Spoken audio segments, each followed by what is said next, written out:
কিছুদিন ধরে ভাবতেছিলাম একটা ব্লগ ভিডিও বানাবো, তো সময়ের অভাবে বানানো হয় নাই। তো আজকে একটা ভিডিও নিয়ে চলে আসলাম। ভিডিওটা কি সেটা এখনই দেখতে পারবেন।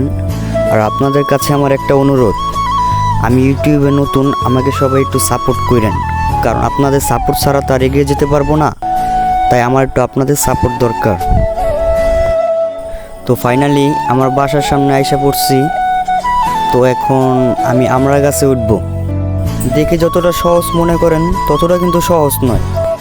চালের উপর আইসা পড়ছি, কারণ গাছ তো পিছলা, এখন বৃষ্টি হয়তো তাই গাছ পিছলা।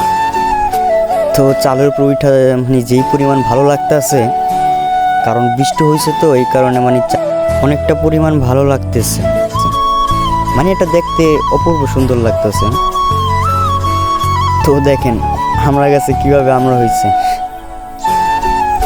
যাক, আমার কাছে এই লুকটা অনেকটা পরিমাণ ভালো লাগছে, কারণ সবসময় তো আর ওঠা পড়ে না, এই শুধু ব্লকের জন্য ওঠা পড়ছে।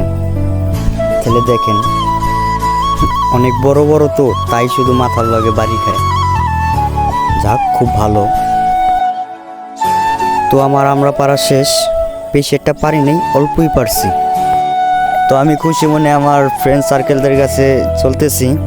মনে একটা অন্যরকম ইমোশনাল ভাব চলে আসছে, কারণ অনেকদিন পরে একটা ভিডিও আপলোড করব। তো আমি অবশেষে চলে আসলাম ওদের কাছে।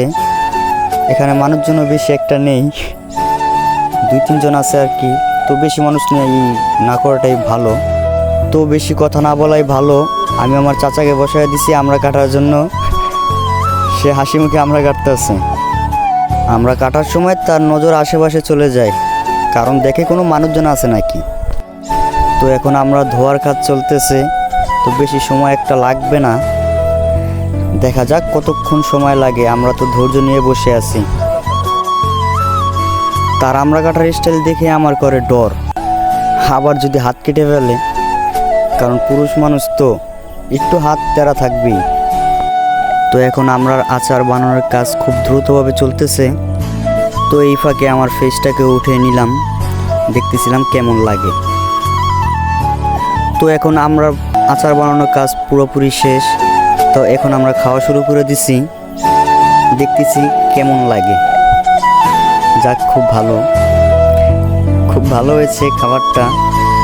আসলে আচারের কালারটা ছিল খুব জোস, দেখেই জিভে জল চলে আসে। তো এখন আমরা হাসি মুখে সবাই খাইতেছি। তো এই পর্যন্তই আমার ব্লগটা ছিল। সবাই ভালো থাকবেন, সুস্থ থাকবেন। খোদা হাফেজ।